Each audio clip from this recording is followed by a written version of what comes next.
Kéne hoznunk egy pár kört. Pontosan Mit szeretnél hozni? 549 és 537. 12 kört kellene ledolgozni. Ami nem lehetetlen. Az elsőhöz képest meg 39. Na már arra kisebb az esély, de még itt bármi lehet. És mi a csapatfőnöki utasítását 2 óra telt el, a csapatfőnöki utasítás. Ezt nyugodtan elmondhatjuk, mert addig, amire ezt a videót már megnézik, hogy úgyis mindenki túl vagyunk rajta.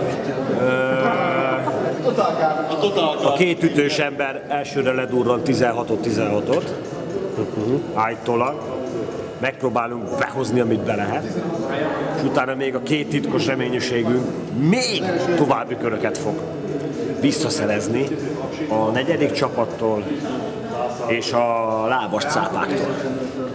Hát az RCR-t nem tudjuk, hogy meg tudjuk-e fogni, de még itt lehet műszaki hiba, bármi, befosik én, rájön hányinkel, bármi bazd meg, beleszorul a finn, bármi lehet még az ellenfeleknél, úgyhogy nem aggódunk.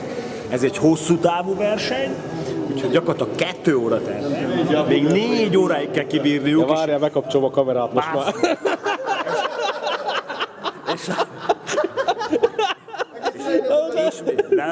És mi látjuk, hogy van egy-két csapat, hogy gyengül a technika. Gyengül a technikájuk. Mi ezt érezzük belül.